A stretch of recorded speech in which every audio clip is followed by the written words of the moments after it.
Hello, everyone. Welcome to episode 22 with myself, Luke, and Stats. And obviously, we've got a special guest tonight. But before that, grab a brew, take a pew.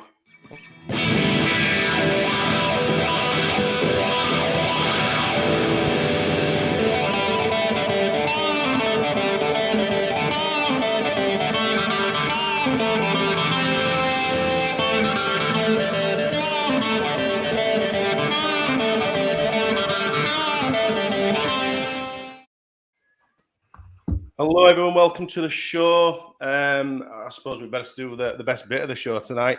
Let's introduce our special guest this evening, Mr. Eric Lichaj.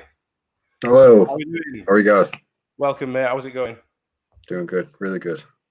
Good to hear. So, no further ado, let's crack on. So, what have you been doing up to? What have you been getting up to lately? What have you been up to?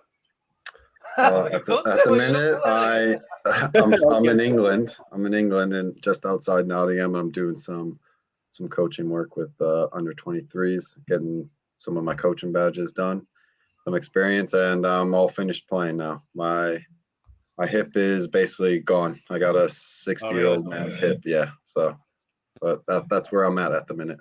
Nah, it's one of them sort of things. I mean, I'm 36 and my knees are bloody going. Obviously, I've not bloody played professional sport like you before. I think, Luke's nearly crippled as well, I think, to be honest. I'm a year younger than Smy, and my knees are absolutely shot to it. So how long have you been carrying that hip injury, Eric? Well, I spoke to you before the show. The first time I had the surgery was after my loan from Leeds, so I think I was 23, and then I had another surgery. It was about a year ago now. Yeah, just above a year ago now. So that was when I was 32. So, and I couldn't come back. It's been there a while. Yeah. How do you play with like an injury? Is it always like in the back of your head, thinking this might reoccur, or is it just something you have to deal with? Oh, I did a lot of weights, a lot of weights, squats, glute work, groin work. I would have to do it probably like twice a week, and I would always have to be on top of it. I know some guys they're quite lazy in the gym, but I had to make sure that I worked at it, because if I didn't, then I probably wouldn't have played until I was 32. I probably would have only played till maybe like 28, 29. So. Right. So it's like you say, it's something that you're constantly just having to deal with and work on. Yeah, I think for us, obviously, that aren't in that sort of scene, we think, players get over their injuries, they work on and they get through it, and then that's it. They don't have to think about it. When obviously, clearly, that's just definitely not the case, is it? No. So, yeah. Someone's out there. Almost every player, once you get to about probably like 23, 24, they have something lingering about that they're always concerned about, or they need to deal with, or manage themselves. So usually programs are tailored to each individual. At each club. So especially when you go higher up into the leagues, everyone's dealing with something. Just put it that way. Yeah. No, it just harks back to our own Adam Forshaw. They obviously were out for a couple of seasons with obviously injuries to his hip and stuff. I think he's been through bloody specialists, and I think he's half a bionic man. But I think Stats is he an Andy Murray yet? Is he an Andy Murray? Does he have the metal hip yet? There you go. Yeah. I think Stats is wanting to do a little bit of a stats segment with you, so I'll hand you over to him. Yeah, I've done a little bit of research. I've tried to prepare best you can. You started your career at Chicago Fire, obviously born in Illinois, and then obviously you joined Aston Villa. You made your Football League debut at Lincoln, I believe, back at Sinsel Bank, before sort of another loan move to Brisbane Road and Leyton Orient. Then you made your Aston Villa debut in a Europa League Cup tie, I believe, against Rapid Vienna. What was that like? That was crazy, actually. It was. So I think it was Martin O'Neill got sacked, I want to say. And then the reserve team coach, Kevin McDonald, actually took over for about 5-6 games. And he gave a lot of the reserve guys an opportunity. And I'm pretty sure they weren't taking the Europa League. That was like back in the day when no team took the Europa League seriously. So they played like second string, basically. And we went out there not expecting to do anything. We played, I think, the majority of reserve team guys like Barry Bannon, Andreas Feynman, who's still playing. I think Nathan Baker maybe as well. There's a few more. There's quite a few that I think Kieran Clark was in that team as well. Right. Yeah. And we ended up getting a draw 1-1, and then I was expecting to play at Villa Park for the next leg, and they actually put the big guns out, and they ended up losing. So we got knocked out, which that's how it is, isn't it? So is what it is, though. And obviously, the late Gerard Houllier obviously came in, took over, and following that, you had obviously a loan move to Leeds United, which obviously we're going to talk about in more depth. How did that loan move sort of come around in the start of February 2011? I played a few games for Villa. I started against West Brom. We ended up winning. And then next game we played Tottenham. We lost. I think we had another game in between, maybe a draw, and then we played Man City away. And I had an absolute disgusting game. I gave away a pen within like 10 minutes, I think. I chopped down, I think it was Balotelli. David Silva, just ridiculous. Honestly, I had the worst game ever, just put it that way. We lost 4-0. Manager came out, said I had a nightmare. The next day's training, I came into training. He's like, "Oh, Eric, you had a terrible game the other day." Just having a chat with me, I was like, "Wow, yeah."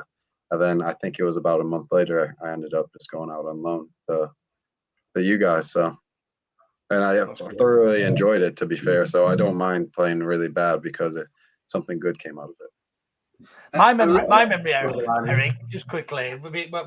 Sorry, guys, but my memory, I always remember you coming in, and right back was a real problem position for us at the time, if I remember rightly. I think you mentioned it before, Stats. Paul Connolly was out injured. Yeah. And Sam Byram hadn't quite come through yet. So we were sort of in a position where we were struggling for a right back. I remember you coming in on loan. I thought it was longer than the 18 and 19 games you played for us, actually. But you came in and did a proper job in there, and I'll be the first to admit that I was pretty good at that. That when your contract wasn't made permanent, or when it possibly was. I mean, I'm sure you can probably tell us a little bit more about that. Yeah. So initially, the loan was for a month. I think I did all right in that first month.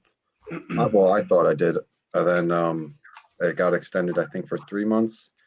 I played mainly right back. I think I switched over. I think that George McCartney got injured as well. Paul came back for a bit towards the end, and I ended up playing left back, which was no problem to me. But yeah, after everything said and done, I think we missed off playoffs by I think it was 3 points. I want to say maybe 4.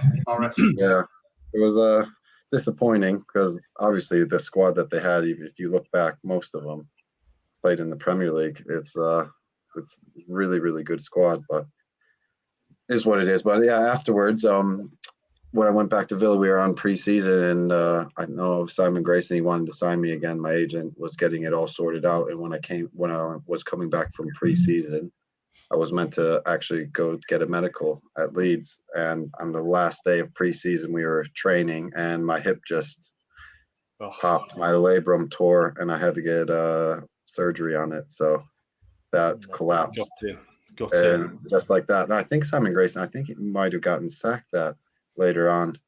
Yeah, so funny you should say that, Eric. He actually got the sack 10 years ago today. Yeah, so there you go. So I think in that time, so I thought if I got fit, maybe Leeds would want me again. But I think he got sacked, and then that was that, to be honest with you. I didn't hear much from it. Amazingly, interestingly, you played 8 games at Ellen Road and you never lost. So I think you're a bit of a lucky charm. You won 3. That's a good stat. I could put that on the CV. What was it like to play at Ellen Road in front of the Leeds? Is that against Leeds stats? No, that's for Leeds. He has lost. Yeah, that's it. Against Leeds, I've lost a few times. I remember a few tastings you guys have given us over the years. So, but we're against Hull. I remember going to you guys against Hull. Yes. And all the Hull fans going and getting mauled by the Tigers. So you guys got that for a little bit. I know. I remember that one. You must have brought that from America with you, Eric. That's terrible. No. To be fair, my wife was in the crowd as well, and she was actually laughing and getting involved. So I've got videos on my phone of them doing the mauling and all that sort of stuff. I know. That must be more. That was good. It's funny. It's funny. You got to admit it. It's a little bit funny. Like 50-year-old men doing, you're getting mauled by the Tigers. It is quite funny. Yeah, what were we talking about? How did you find it to play in front of the Leeds fans at first? To be fair, I thought it was normal though, because coming from Villa, it's pretty hostile there. If you're playing bad, they let you know that you're playing bad, and it's kind of the same situation at Leeds. And I just thought it was normal, to be honest with you, from going from Villa, playing in front of Villa, then going into Leeds. I just thought that was the norm in England. But the atmosphere at Ellen Road is something special. And if somebody said to me from America, where would you go to watch a game? I would probably suggest Liverpool. I would probably suggest Leeds, just Forest, just because of my time there. I've loved it there. I would definitely suggest Forest, just the history of the club as well. Those are probably three I would suggest. You know, in all surprising you didn't say Villa, actually, because the Villa atmosphere is really, really good, actually. I think it's on the day. It could be very good. It could be very bad, depending on how the results are going. Yeah, true. When I was there, I think we were in more decline, so it was more like relegation fights and stuff like that. So maybe it was a little bit more hostile, and they were used to Europa League in the years before and fighting for that top 6 places. So when I was there, it wasn't the nicest when we were losing. It was quite hostile. It never is it? No. Yeah. It never is. Was it difficult for Alex McLeish when he came in at Villa? Because obviously being a Birmingham manager prior to that, was it difficult for the fans to grasp that at all, Eric? To be quite honest with you, I didn't notice any of it. I don't think it really affected him. I know it didn't affect the guys in the squad, to be honest with you. But from his standpoint, I wouldn't imagine it. He never mentioned that anything, or I didn't see anything in the media-wise. Maybe he's answered some questions about it, but that never really came up. I don't think it was too difficult for him, to be honest. Yeah, you've scored 1 goal for Aston Villa, I think, in a 4-2 defeat at home to West Ham. I did not score 1 goal. You did not get that right. Oh, did I know? Oh, I blame Soccer Base. I blame Soccer Base. The stat man got it wrong. I got 2 goals. You got 2 goals. I got 2 goals. Did you get one in the Premier League? One was in a cup game against Hereford. Yes, I scored. That's right. Yeah, one in the Premier League against West Ham. Yeah, there you go. One in the Premier League. Against who was it? Who did you say it was? Who was so much Google can tell you. West Ham. West Ham. No, that is incorrect. I've never won tonight. He's having a nightmare. He's having one. Hey, what? We'll get rid of him tonight. Thanks, Luke. No, it was against Chelsea. It was against Chelsea. Sorry. Yes, I was looking at the wrong one. So in London stats, you were almost there, you know, wrong Yeah, side of close. London. Close. I believe it was a 4-2 defeat. Please tell me that's correct. Yes, that is correct. Yeah. We got destroyed. Yes. Yeah. Eric, just on your time at Leeds, just to go back to that, because obviously the majority of our people in who watch this tend to be Leeds fans, but the team that you played with there, we've got some real icons within Leeds United. Some of those players really made a name for themselves at Leeds United. Did you get a feeling? Was there much of the sort of egoism around the club at the time? Because we were still Leeds United. We were still pushing the championship for playoffs and things like that. And but we always just sort of seemed to fall short. Was there many egos in and around the dressing room at the time? Not that I noticed, to be honest with you. Everyone was working well together. I know there's a few guys that were out of the squad that weren't involved, that were quite annoyed that they weren't involved and not in the 18 or sometimes even starting. But that's normal to every team almost. You're gonna be, if you're a professional footballer, you're gonna be annoyed if you're not in the 18. You're gonna back yourself to try to be in that squad. But every team has that. But I wouldn't say there was many egos in the squad. I think everyone every game was up for it. Like even like the guys that played for them, the careers that they had, can't have that big of an ego. Especially like Johnny Howson. He's captained how many different clubs throughout the years and stuff. So Bradley Johnson, I think he was captain of Derby for a bit. I want to say. Yeah. Where is he now? He's at Blackburn now, is he? Or did he? I think he's still at Blackburn, yeah. Yeah, that's what I mean. Like, and Snowgrass, obviously how he's done. And when I went to Turkey, I played against Max Gradle. He was playing for Sivasspor. So honestly, like I said hi to him. I had a good chat after the game with them and stuff. Just that time over there. So there was some crazy, really, really good players. And did you make any immediate friendships with any of them in particular? Was there anybody who you sort of used to knock about with quite a bit after training and things, or was there any particular individuals that I suppose were more on your level? No, not really. I wasn't really sociable, to be honest with you. Football was work to me, so I couldn't like take my foot off the gas. So if I couldn't like, to be fair, saying that I was on loan with Barry Bannon, who I was with at Villa, so we stayed in the same apartment complex, and then that Jake Livermore, we all lived right next to each other, so we would go out and like have food and stuff like that together. But within the squad, like I would, whenever over the years, whenever I played against like Bradley or Johnny or Snodgrass and stuff like that, I would always say hi and just how you're doing and stuff like that. But it wasn't like we're on texting basis kind of thing. So I saw him like right now in the pub or whatever, I would definitely have a drink with them. See how they're doing and see how they're getting on. What was Kasper Schmeichel like to play with Eric? He was a big baby, to be honest with you. Really? Like, like we were used to do like old v, not like, I think it was like old v young, and then like the worst trainer would get the bib, and then like a lot of the guys would just give it to him because they would see how he would react, and he would storm, he would lose his head. He hated it. He hated being the worst trainer, but he would never really be the worst trainer. But people would just want to see his reaction, so they would give it to him, and he would storm off like baby. I know it's saying it, but he hated. I think he just hated people thinking that he was, but it was just a wind up. Like it was just to wind him up. But other than that, he's a good really good goalkeeper. Even at the time there, he was very, very good. I know. He ended up going to Leicester. Did he get sold there, or did he go on free transfer? Yeah, we sold him to Leicester. I think for a minimal fee. I think it was about 3 million, if I remember right. I think it was 1 million.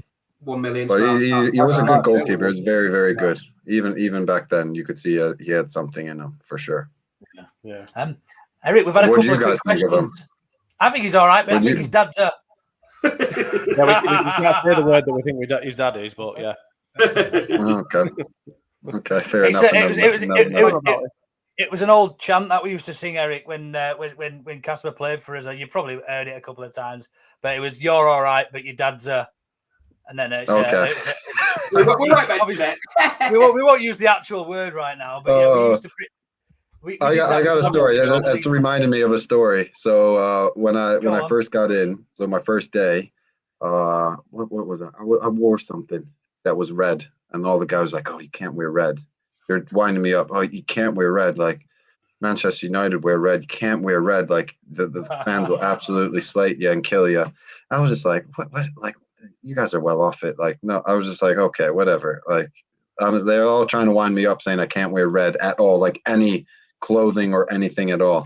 I can't wear red. So I don't know if that's still going on for new players, but it was at the time whoever came in, they would say that you can't wear red. Better dead than red is the saying. Yeah. Some people take it a little bit too far. Yeah, a little bit. Do you guys wear red?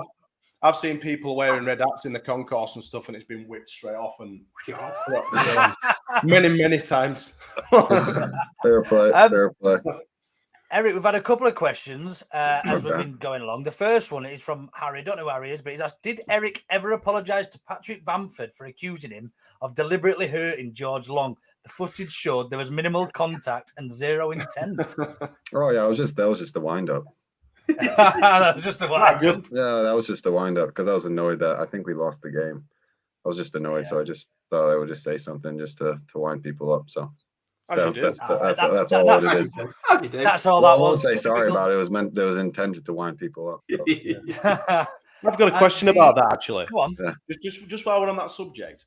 I mean, I know like in previous, like throughout history, I know Paul Gascoigne were one for it, but is there a bit of on-field banter still that goes around? Not as far as I'm sleeping with your missus, like Gazza used to say, but is there still that sort of banter that gets thrown around between players on the field? Bit of sledging. Yeah, there was sometimes. Yeah, there was. There's more.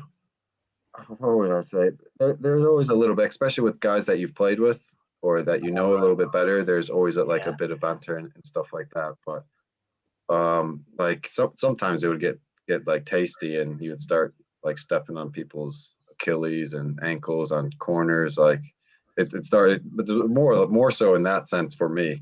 It was because I would give some, so people, the ones that I found most difficult when they gave it a little bit back. And then to be fair, one of them was that Bradley Johnson. Whenever we played up against each other throughout the years, he would come in. He would sometimes play left wing. I was playing right back, and he's like, "Oh, here we go." Yeah, that's what he would come over. He's like, "Oh, here we go, 90 minutes." I was like, "Yeah, you know what you're getting.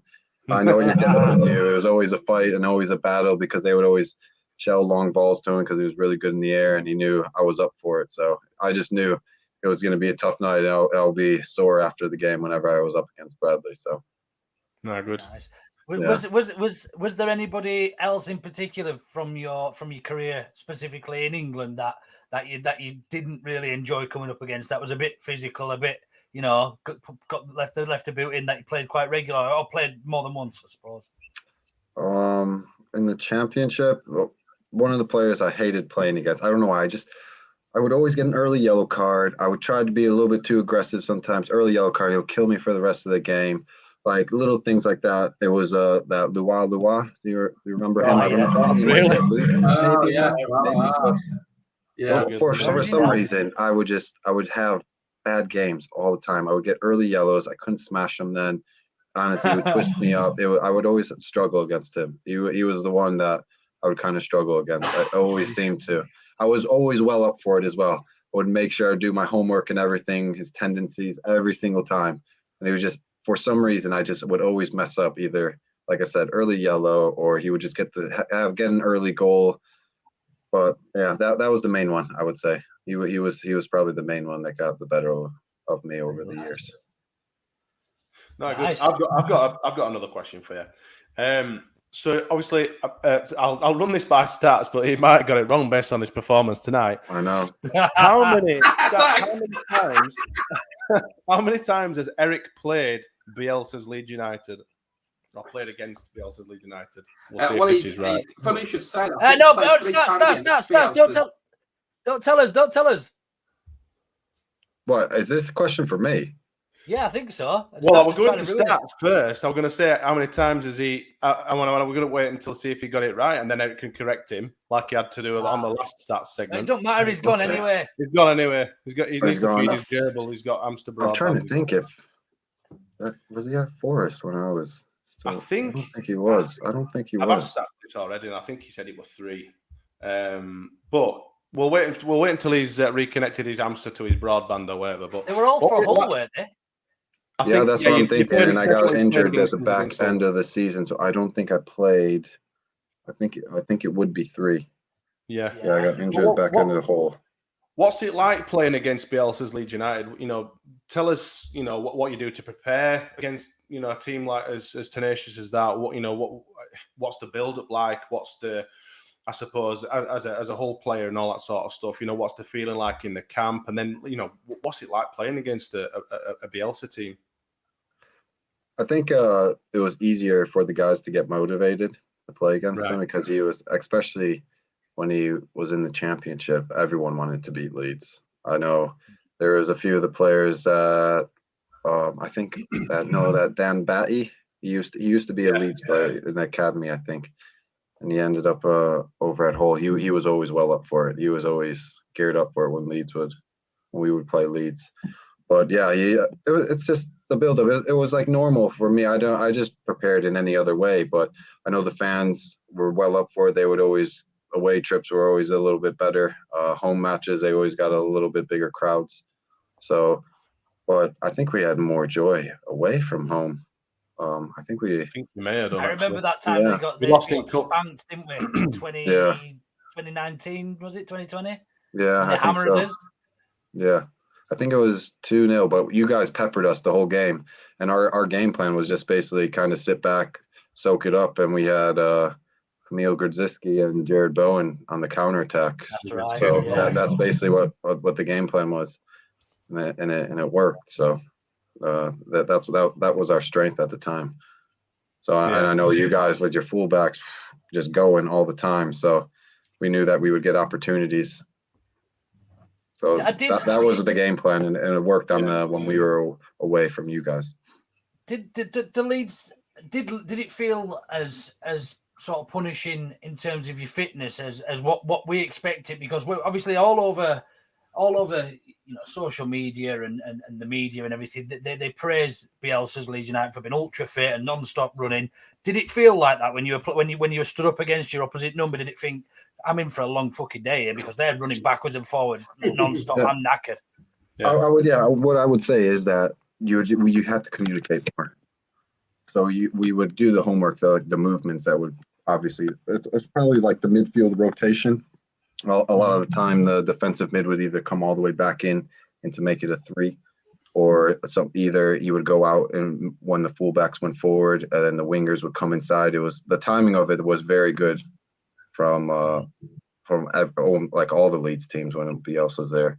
So it was a lot of communication and knowing where to be and when to be at certain times. And with our structure, because we kind of sat back a bit more and didn't press as much, it was a little bit easier. So if we opened up, I think you guys would have opened us up a bit more. But the way that we played, I think it suited us on that night that we beat you guys. But I think at our home place, I think we lost 1-0. I think the Roberts got a goal. I want to say Roberts. I think. Yeah. I remember that. I think we were. I think we at least should have had a draw, if not got something more out of it. And I remember he scored I think it was second half.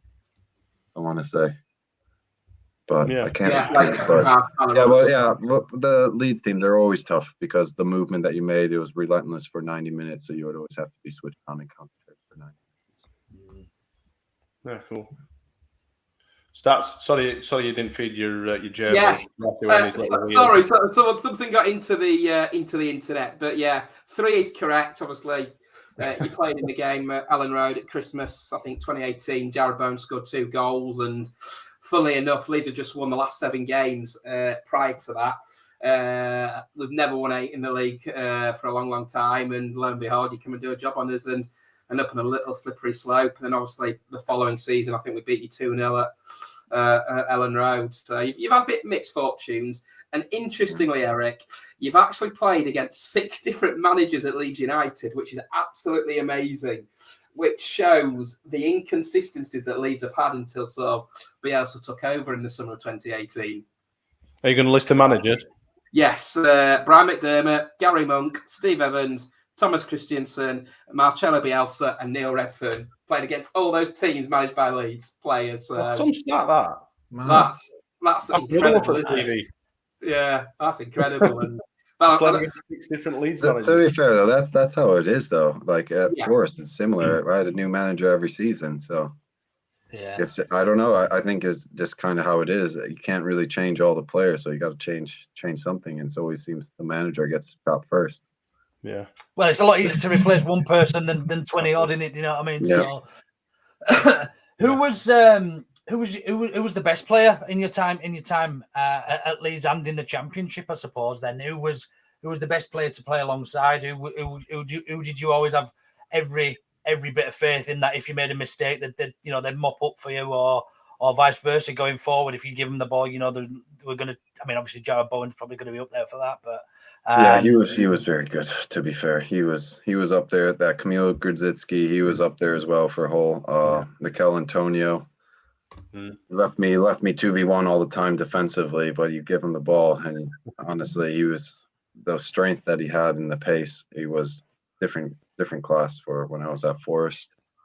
Is that when he were playing in defence, obviously?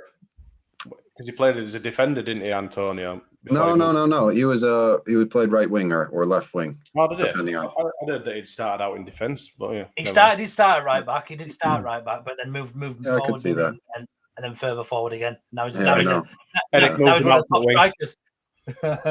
Yeah, he was good though. If he picked the ball up in space, he was just too strong and too quick to deal with. To be honest with you, for the Championship. And who else? when I first got to Forest, Andy Reid, he was on the ball, just like technically, he was a very, very, very good, really good player. And then who else was a handful? Defensively, I know I had some good center backs. I like playing with, like Matt Mills. I like playing with Michael Manson. We were always rumoured to sign Matt Mills from Forest, weren't we? There was always that rumour. Every season we were rumoured to. Yeah. He was always a threat. He's in the air. He was really dangerous. He always seemed to find a little space on corners. He was good. He always organized as well. Jack Hobbs as well. When I first got there, he was good to play with. I don't know. I don't have like one that stands out. I just the guys that I seem to just get along with. And I suppose with the players, the teams that you've played for, there'll be quite a broad spectrum of players that, like you say, good quality players and stuff. Yeah, 100%. What I'm going to do is I'm going to hand over to Luke, because what we do normally when we're interviewing people, we give Luke a fast 5 questions. Okay. So obviously, fast 5 questions. First thing that pops into your mind, I'll hand over to mate. You crack on. Yeah. So if you don't want to answer him, you don't have to. You're not under any pressure. Just tell me to piss off. I'll answer. I'll answer. There's going to be some spicy ones in here, isn't there? No, not really. But just to get a bit more of an understanding, if you had to sign for any club at the moment, out of these following 4, who would it be? We've got Villa, Leeds, Forest, or Liverpool. I'll probably go Forest. It's expected. It's expected. No, I enjoyed my time probably the most at Forest, and I played the most games there. So to be honest with you, that's an easy answer for me. Of course. Forest to be promoted, or the USA to win a World Cup? USA win a World Cup. It's going to happen as well. You guys know it's going to happen. In the years to come, it will happen. I know we lost to Canada the other night, and it's a really sore subject, and no one really brings it up. But I'm annoyed about it a little bit. I don't like how Canada beat us. It's only a matter of time before the Americans get up there. I mean, it's crazy how they haven't been. With the size of the country and obviously the players that are out there now. It's only, like I say, it is only a matter of time. Yeah, hopefully we start getting winning, not winning groups, but getting through groups in the World Cup. So as long as it's not against England, then that's fine. England will always be strong. You guys always have a strong squad, so they're always tough against England. Biggest secret within football? Biggest secret? So it could be something stupid like, I don't know, on a night out or something you got locked up that nobody found out about. Or did you ever? Was there a player that? But I can't say it. I have a good story, but I can't. Oh, you can. You can't tell us that story. No, I haven't told anyone. I have only. I haven't told anybody because I just no. I would rather not, because the guy who's like. It just doesn't look good on myself and the other guys. No, that's fine. We appreciate you still in football, so we'll wait till we'll get you back on when you finish coaching, maybe. Okay, yeah. That's fine. Who was the most fun player that you've ever played with? Who was the jack of the lads in the training room, in the changing rooms? Who was the joker? Yeah. Biggest joker, I would probably say Jamie Mackey when I was at Forest. His initiation song was probably the most memorable out of my 12, 13 years I've been in. Well, more than that, 15 I think is years I've been in England. I can't say that one either. Actually, that's a great story. I actually don't want to say that either. It was so funny. Nowadays it would be frowned upon, just put it that way. But it was really good. It was really good. I'll let him tell you what he did if you ever get him on, or if you ever see him or whatever. So wicked. And then only God. Yeah. And then the last one is what was your initiation song, and can you give us the first few bars, please? I've had quite a few, to be fair. I won't give you the song. I'm terrible at singing. Like, my voice now is how I sing. I'm monotone. Like, I'm a terrible singer. But I've done Sweet Caroline. I've done I Like Big Butts. I don't know what it's called. Oh yeah, that's a classic. I like that one. I've done, and then my kids were, when they were younger, they loved Shrek, and so I did All Star. That was one of the main, good main song things. as well. So I think those are the 3 that I've done. I think maybe I don't remember when I did at Lincoln and Leyton Orient. Leeds, did I have to do one? I don't think they made me do one at Leeds. I don't remember. Yeah, I don't remember. Yeah, so those are the 3. Those are the 3. That'll do me. That's the 5 questions. And thank you ever so much for answering them as honestly as you possibly could without getting a lawsuit against you. No, there's no lawsuit. It's not that bad. It's not that bad. Answers on a postcard. Yeah. If anyone in the comments has got any more questions for Eric whilst we're continuing with this, get them forward, and Luke will pick out the best. I've got one here that's just popped up as we're going along. I don't know if it's relevant. What Gilly said? Where did the best steak in the Premier League comment come from? Best steak in the Premier League. Who said that? What, actual steak? Because I love a steak. Yeah, I don't know where it comes from. Gilly, if you can add. I know where it comes from. There's a place actually close by that I know. It's called Barlow's Porterhouse. Really good steak. Chef Dave, really top guy. And between junction 27 and 28 of the M1. Small place. Lovely steak. Yes. Perfect. I do like a steak. There you go, Gilly. There's the best steak in the Premier League. There you go, Gilly. Well, it's not Premier League because it's like Nottingham, so it's Championship. So technically, it's Championship. Well, it's nearly there. Not quite, but nearly there. Right, chaps. Like I said, anyone who's got any more comments or questions for Eric, keep them coming or whatever. I'm going to move us along now to some current stuff. And obviously, yesterday was the end of the transfer deadline, or lack of transfer. News from Morton O'Better. He loves doing it. He loves just throwing these little things up when I'm talking. So, chaps, what are your opinions? Hang on. Just before you do, Smarty, Gilly's come back to us here, Eric. Yeah. And he said you were quoted as saying that you did the best steak in the Premier League. Did I? That's probably true as well. To be fair, I cook a great steak. I do cook a great steak. I haven't done it in a little bit, but I know how to cook a decent steak. That's for sure. But I'm not in the Premier League anymore. No, apparently. Honestly, I don't anymore. It's this restaurant that I like. It's really, really good. I know it's probably not too far away from Leeds as well. It might be a little like an hour. That's not far at all. Yeah. No, I'm a decent little pint. I'm going to be Googling that as soon as we finish here. I do like that. So we're going to get on to transfers. We're going to obviously ask you a few questions about, the transfers that you've been involved with, and also any sort of like deadline day stuff that you might have had. But Stats, Luke, I'm going to come to you guys. How do you think our transfer saga has panned out? Thumbs up. Thumbs down. Go first, Luke. Yeah, I think. Yeah, I mean, obviously, it's disappointing. It's disappointing we've not brought in anybody, and sort of quite appropriate. We've got Eric here as an American as well, given we were after Aronson, who I didn't know much about. I have to be honest before the transfer window, but after watching a few YouTube videos, he's now my favourite player of all time. That's what YouTube does to you about any player. Right. Yeah. But yeah, look, I was disappointed. Smart. I was a little bit disappointed. But having said that, we beat West Ham with a poor squad, a really poor squad on paper, and we beat West Ham. Fair enough, we were shite against Newcastle the following week, but the board, Marcelo, obviously think that we're in a position whereby we're going to be comfortably safe. I don't know how or why they think this, but they think that we're currently in a position whereby we're going to be safe by the end of the season, which ultimately is our prerogative. Stay up this season, we rebuild in January. In the summer when players are so much cheaper. Not necessarily cheaper, but you can get them on, different types of contracts and whatever else. So yeah, disappointing in a word.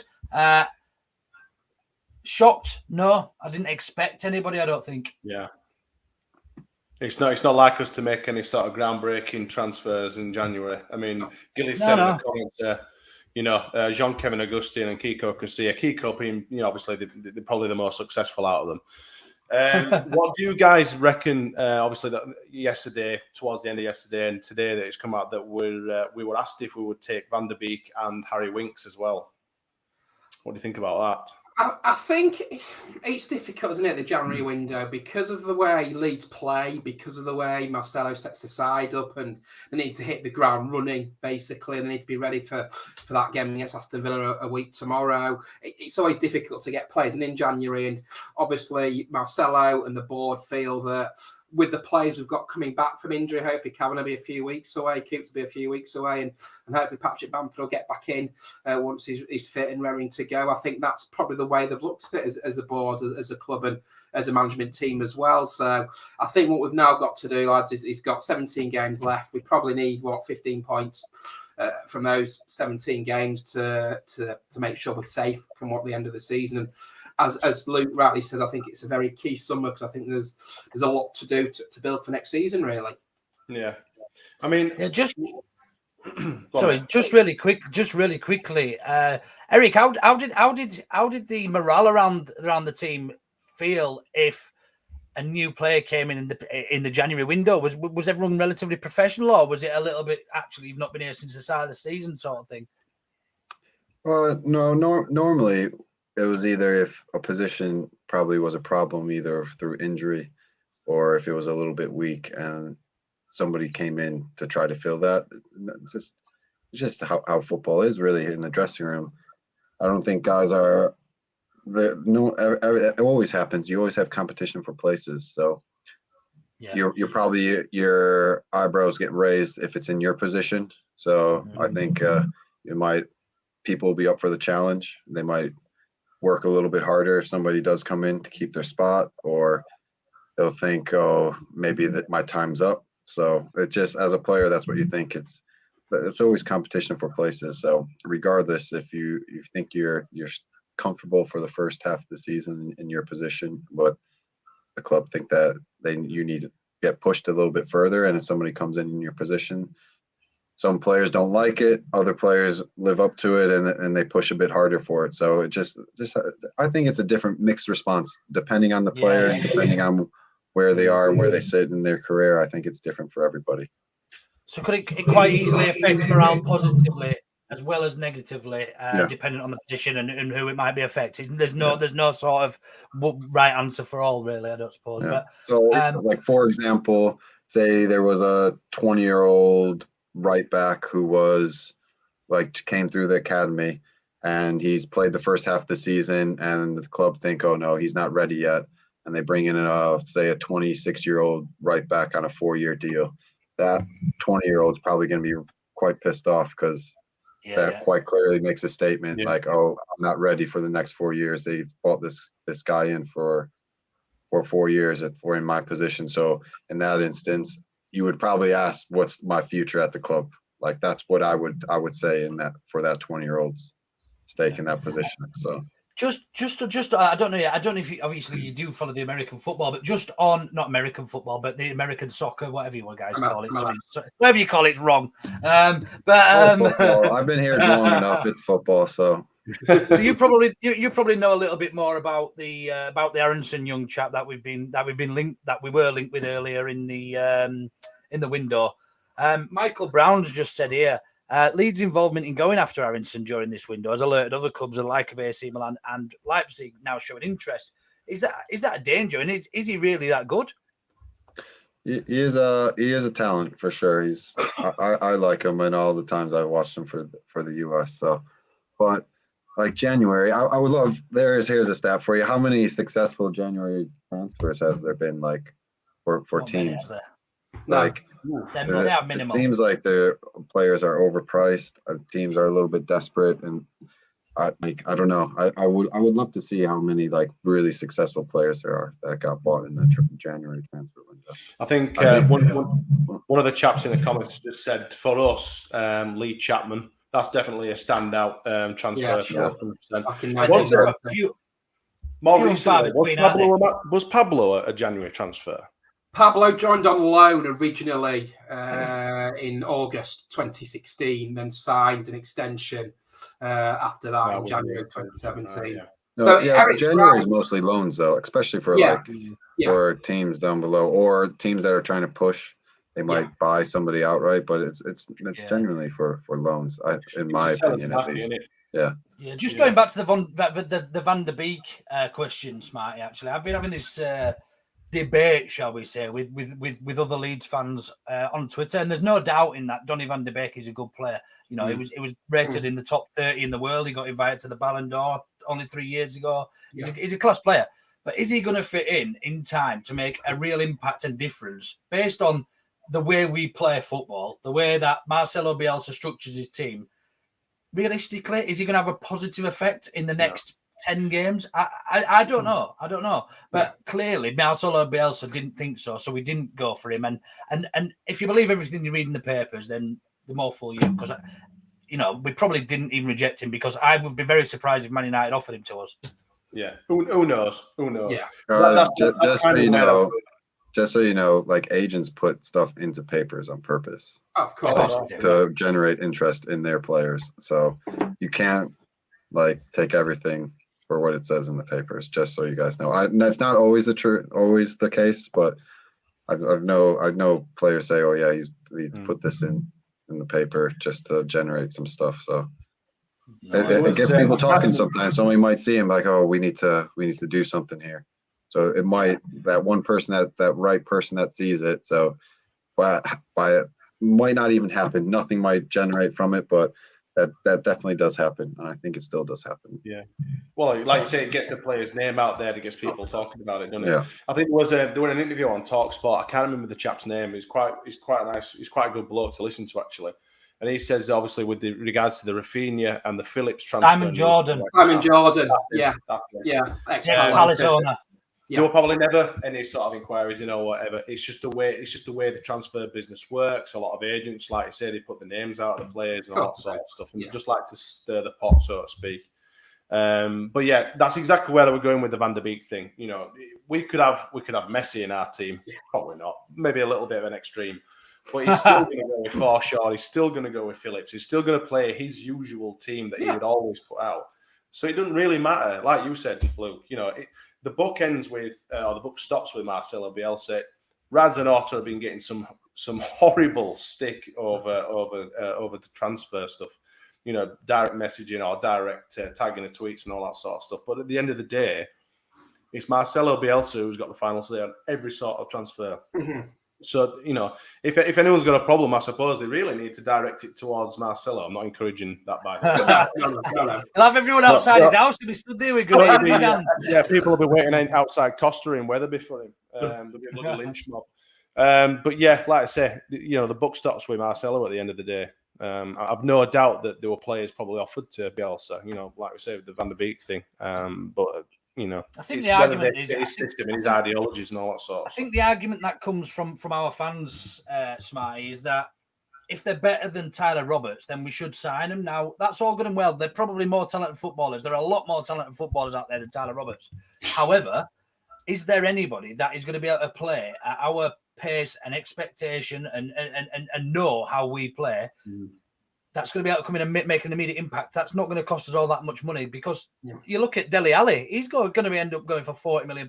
He probably hasn't played a decent game of football for Spurs for 3 years. Do you know what I mean? Yeah. So, the January transfer tax is all, let Lampard deal with it. He seems to us, thinking he's going to. And I hope he fails. I liked Everton, right? But I hate Frank Lampard, so I hope he fails and takes them down for the first time in their bloody history.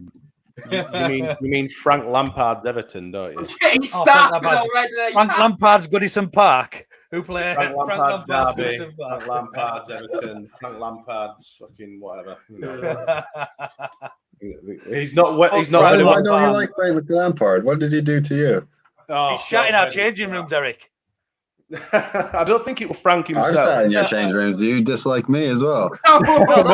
Shat on the floor. Shat. Shat. Okay. Oh my! I thought you said sat. No.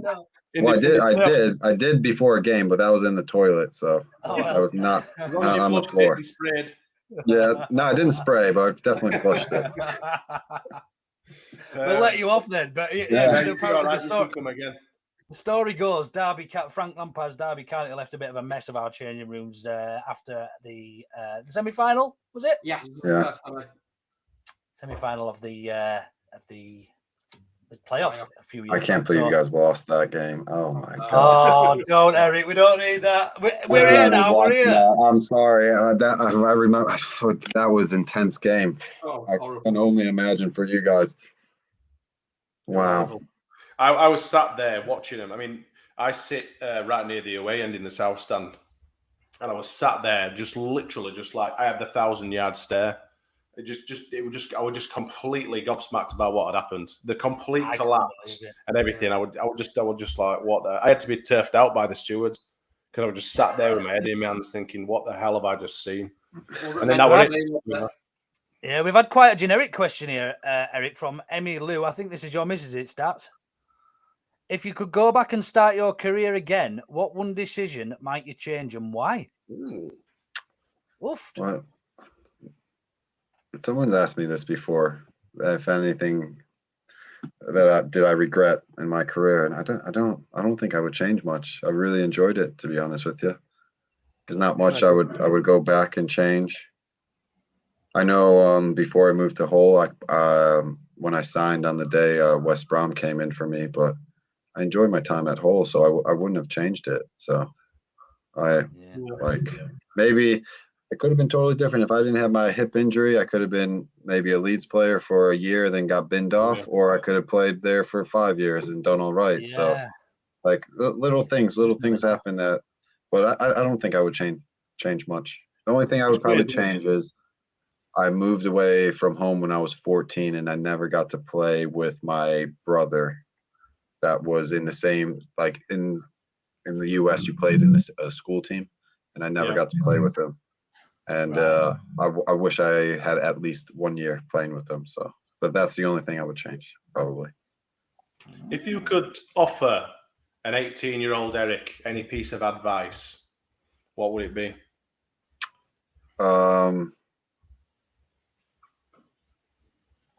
Honestly, don't. I want to word this correctly. Yeah. Don't give a shit what other people think of you. Learn that quicker. Advice. And that obviously just not footballers. That's bloody everyone. Yeah. I would probably say it took me a while. It took me about 2.5 years when I first came over here to get that mentality. But I wish somebody told me that earlier.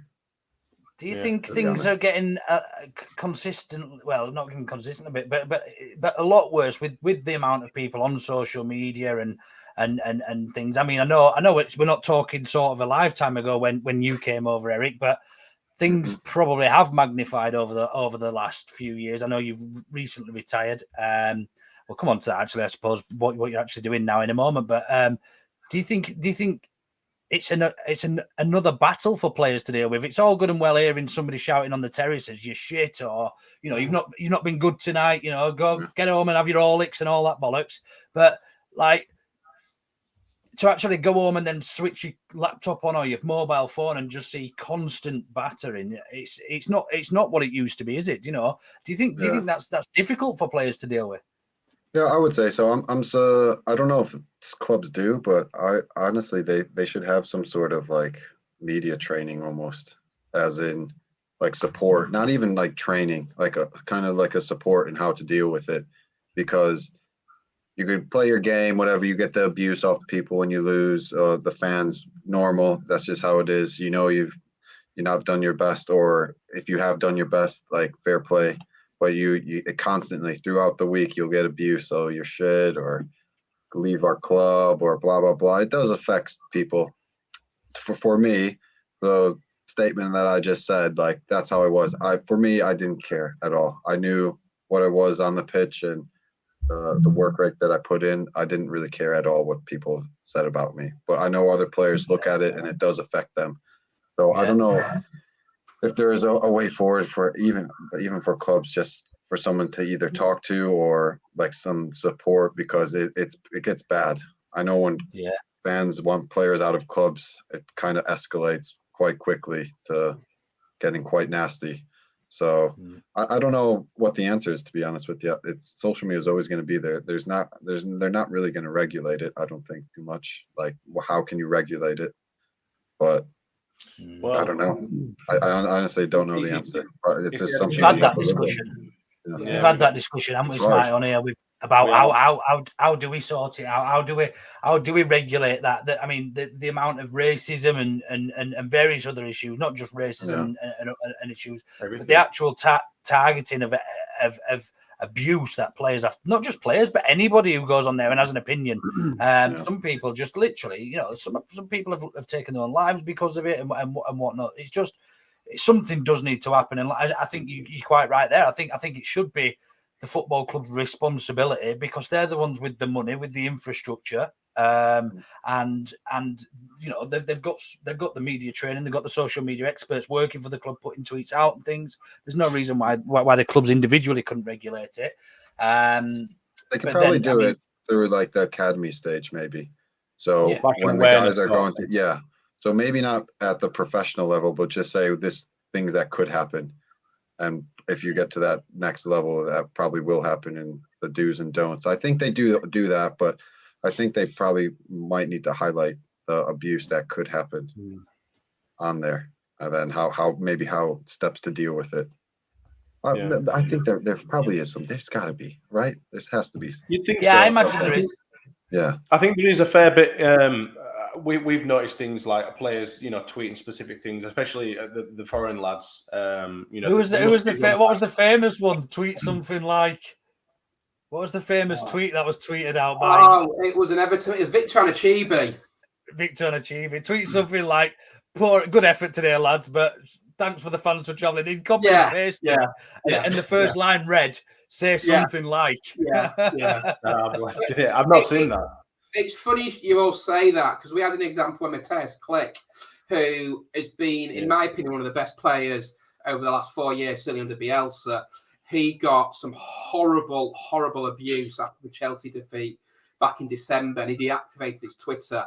Now, I'm all for people having opinions on football. They shouldn't be acting players on social media. There's no need for it.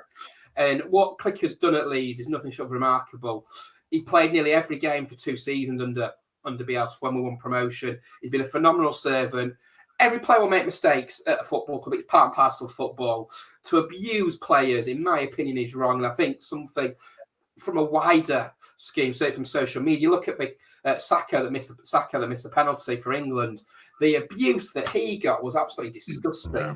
And something I don't know what the answer is to regulate that's it. Maybe that's maybe a deep conversation for another episode. I think we're probably going to be we could be fixing the world all night, couldn't we? It won't go away because the athletes use it as an asset as well. Use it to connect with how many fans that they have. Like it's used in good ways as well. I know you say the bad, but there's a lot of good involved in it as well. Yeah, pros and cons. Like I say, we have spoken to it briefly, but I think until it's properly regulated, we have to submit some sort of ID verification process or something like that, just so obviously people can be approached the right way, whether it be whatever. I think that's the only way that these things can be regulated. But just to touch, just whilst we're still around about the transfer thing, have you ever sort of been caught up in any sort of transfer sagas before, Eric? Whilst you've been at any of your clubs? Oh no, I've been free agent most of the time. I think Hull bought me for a couple thousand or a couple $100,000. I think it was. I don't even know. It was an undisclosed fee, so I don't even know how much it was. But I was always a free transfer, so I was never involved. You were stolen. You don't even know how much it was for. No, that's crazy. I don't know. I know how much I got paid a week, but I don't know how much the clubs exchange for each other. I'm gonna ask that. They should, but I'm at Forest now, so they should. There should be some sort of record. I'm gonna ask somebody about it. I'll try to find that out. Those are the two things. I'm gonna find out about the social media thing, see what they do, and then I'm gonna find out how much they got from me. Well, you don't have to tell us about the fee, but if you'd let us know about how they handle all the social media side of stuff, if you just we can kind of get it. I think there is something in place, especially for like the academy lads. We keep on going back to it. Sorry. I'll if I find something out, I'll let you guys know. Just on that then, Eric, because obviously that's part of what you're doing now. Do you want to tell everybody what it is you're up to now before we let you shoot and stuff? We've obviously got you said you look into the social media type stuff, but what are you up to? Where are you and everything? What's cracking? I have a UEFA B license. I'm doing some coaching with under 23s there. I'm just getting some experience because this is probably my first. Obviously, I just retired, so sorry. Just retired. Jeez, that came from nowhere. But yeah, just retired. Doing some coaching with under 23s at Nottingham Forest, getting some experience. Just seeing how it all is, the different side of from being a player, how it is being a coach and bringing up the next generation. I think I have a bit to give back to the game. I love football. I love being a part of it, and the experiences that I've had as a player, I think I could pass it down to the next generation. So, do you have a coaching style? Would you say are you a Mike Bassett type or you know? I think I'm gonna be quite direct at first, just loud and really know how Americans are, a little bit loud, a little bit too much. Like I think I'll be like that, but I want to tone it down a little bit. So, but we'll see. We'll see where the journey takes me. I'm doing baby steps now, down on the bottom of the ladder. Again, I'm gonna have to climb it. So I gotta relearn everything and just see how everyone else does it, because I think with coaching, and it's just about like sharing, and I don't know if one person does it better than the other because there's so many different ways to coach. So one way might be good for somebody's team, and another way might be good for another person's team. So just got to take what you can in the little bits and implement the good to all the players, especially with the academy setup. They soak up so much information, and it's good seeing them. Like some of the guys that played in the first team, and it's just like, and sometimes they come back down to train with us, and it's just like, oh, well done, and you can see the smile on their face. And I remember being that young and being that player. So it's good. It is rewarding, even in the short period of time that I've been doing it. It is very rewarding. Just on that then, Eric. Well, we've had one last question before we let you go. I think if that's all right, everybody. I know we're pushing for time, but it's quite relevant. Is the question? It's actually come from one of the other members of Alton or Better. With you going into the coaching role, and from a player who was the best coach who you played under, or who's going to probably have the biggest impact on you as a coach moving forward? I got asked this by the PFA, and it's actually, they put through their eyebrows up at it, but it's a guy called Kevin McDonald, who was at Villa. I know he's been in the media about bullying. I think there was a player back in the day who became a lawyer and ended up saying that he bullied him. But from my experience, I would take all the good from him, because I wouldn't be chatting to you guys at all if it wasn't for him. And I'm pretty sure if you talk to most of the guys in my reserve team, which most of them are playing, I could rack them off right now if you want to. I think a lot of them would say the same thing, because the way he coached made me into basically a man, and how to be a professional footballer, I would say. He was a massive influence. If I didn't go to Villa at the time, I don't know if I would be coaching right now. Basically, I think I would have ended up back in the US, probably forgotten about, out of the game by 26, 27, to be honest with you, if it wasn't for him. But being at Villa and having him, he was a massive influence on me. And I'll take a lot of his coaching styles into what I'm doing as well. It's weird how people like that influence you. Obviously, as a young man like you, I take it none of your family came over from the States with you when you moved over. No, yeah, it was just me. So a young chap like coming over to a weird country full of people with brown teeth and all that sort of stuff, smelling of tea. You've got to take those sort of, you're going to, like I said, those influences from those sort of people are going to leave a mark on you for the rest of your life. So that's great to hear that. It's good. Yeah, I'm in the process as well of. So I'm just calling people that have good influence on me. So I've been reflecting after I've done playing, and over probably the next year or 2 years, I just want to call people that had a positive influence on me and just kind of just say thank you, either if it's on the phone or a chat. And I think at the time I didn't probably say it because I was so engrossed into like what to eat, next training session, be ready, next game, be ready. I was honestly so engrossed in it that now that I step back and I'm done, there's a lot of work that probably went into me being how I am now, and a lot of work from coaches and my family members. They already know. I've already reiterated that to them, but there's a lot of people I need to contact to say thank you to. A bit like a modern day "My name is Earl." Yes. Yeah, kind of thing. Yeah, I guess kind of thing. Maybe not all the way into that, but like today, actually, I called Nigel Atkins just to say, because he brought me to Hull. I just had a brief chat with him to say thank you and stuff, and how he had a positive influence on me. So just like little things like that. I don't know if he would appreciate it, but I think he would. I think you might just think, yeah, you know what, that's all right. That I had that, he had that influence on me. So I think it's nice for me to say that almost kind of thing, and it's good for me to show that appreciation almost. Yeah, I've no doubt that he'll probably be, ecstatic to hear that from you, a professional such as yourself.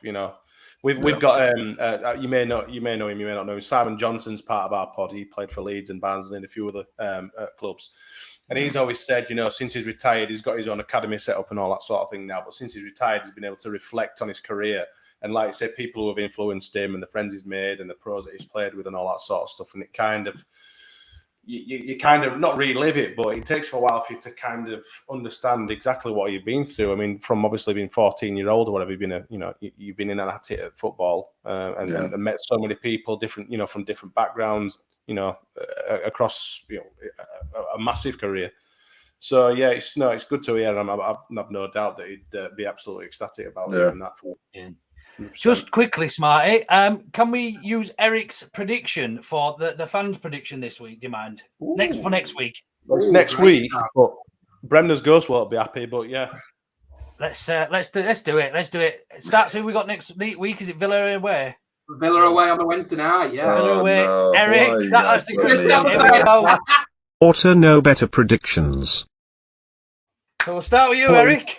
Put him straight under the cosh. Where is it? Where is the game? Villa Park. Villa Park. Villa Park. Ooh, that's gonna be a tough one for you guys. Ooh. They're playing well. They've just Villa are doing all right as well. Yeah. I'm sorry, guys. I'm gonna have to go Villa 2-0. Ooh. I'm sorry. I'm just being honest with you guys. We appreciate that. Bremner's Ghost says the opposite. Dude, no, I don't know. No goals at Villa Park. I'm not feeling that at all. You got to give them at least one if you're going to go. Especially with the signings they've made with Coutinho, Digne. Oh God. Yeah. No, actually, I'm going to change them. I'm going to go 2-1. Let's go 2-1. Make it a little bit of drama. Give us a courtesy goal, lads. That's nice. Yeah. 95th minute own goal. No, I'll let you take the lead. Have a little hope. We'll take the lead then. I can't see it happening. But yeah. I uncovered a stat today. I don't know where I read it. Right. I don't know if you guys know this, but you cannot concede from a direct free kick if you were to score an own goal. Do you know what happens if you score an own goal from a direct free kick? Go on. Wait, so if you from a goal kick and you just kick it into your own goal, basically, is what you're saying. So say Leeds had a free kick on the outside of Villa's box and Rafinha decided to score an own goal. Do you know what the action is after that? Do you know what's given? Penalty.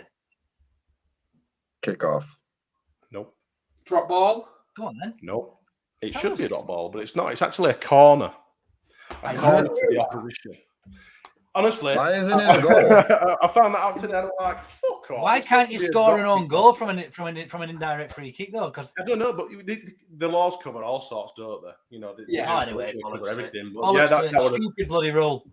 This is one of smartest. No one likes refs, so that's just. It probably came from VAR. Yeah. They'd probably give it a goal. They won't have a clue, would they? Yeah. You won't have a bloody clue. Yeah. Right, chaps. If you've got any other questions for Eric before we... I've just got one last one, and I've just kind of been keeping this last one. I want to take Eric back to a very memorable day in his career. January 2018, Nottingham Forest, FA Cup third round against Arsenal. That second goal. Take it away.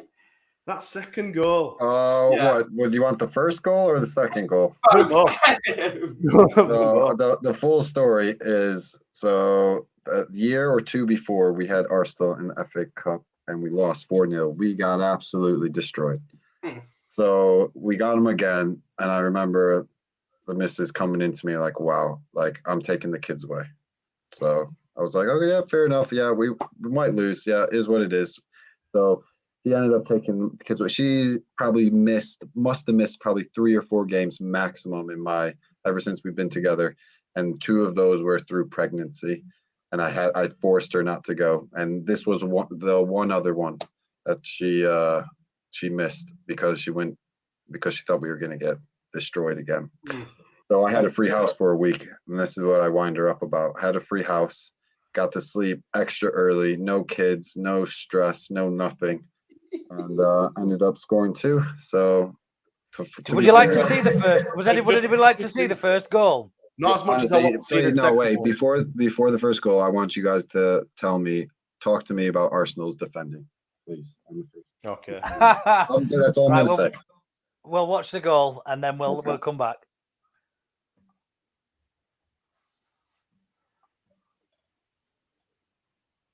This is the second. No, this is the second. Look, that is a second. Belter. Sorry. What an absolute belter that is. Chest in, bit of a stumble. Unreal. That was a good one. That was the best one I've scored. That was a great finish. That was memorable. That's the best ever. I'll try and find the first one. I think I've got it actually. But yeah, like, there we go. Yeah, let's just pause that. The first one's really like, that was like, yeah. You might have to pause it. Maybe not this one, but once the replay goes. Tell me when you want to pause it. This is the header, isn't it? Header at the front post. So you can't really see it there. Let it go in the replay. Let it go in the replay. They're just ball watching. Wait. So on the angle, just have a look. Once they show it again, I think they do a different angle. I keep forgetting you played with. Is that Mike Cash? Yeah. Yeah. There's Aston. Oh, he's fuming Aston, isn't he? Yeah. So hold it there. Oh my goodness. That defensive line there. The defensive line is at the 6-yard box, and their wall is probably like 2 yards out. And Kieran, he always used to shoot. And I thought, I'm just going to get in front of the goalkeeper. Right, that's it. Wow. There you go. From the horse's mouth. But still, as much as well read as that first goal was, that second goal was an absolute peach. Absolutely. You guys know I got a dog after that as well, right? You know the story about it. And I named it Gunner, obviously, for obvious reasons. Yes. Oh, brilliant. Gunnosaurus.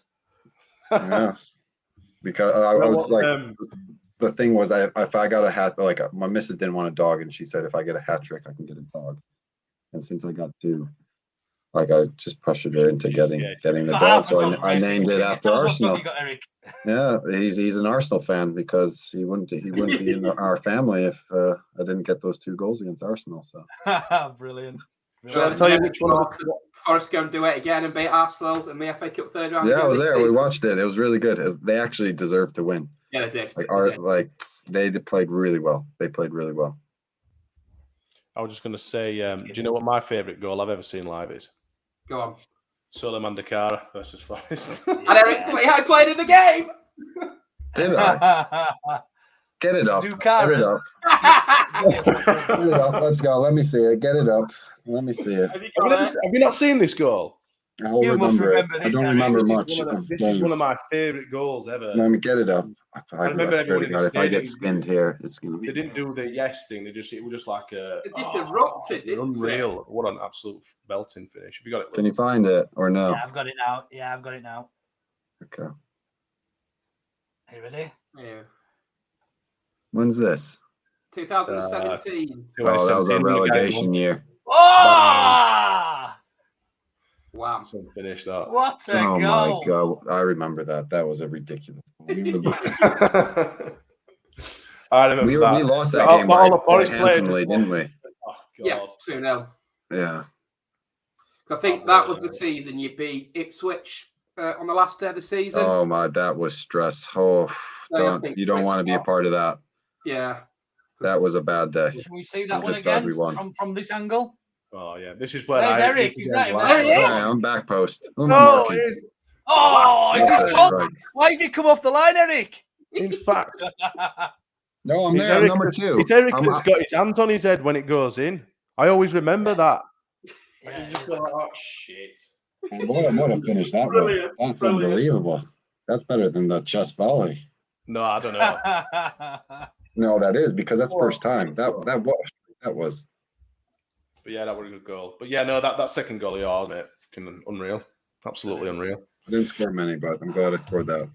No, definitely. And against Arsenal as well.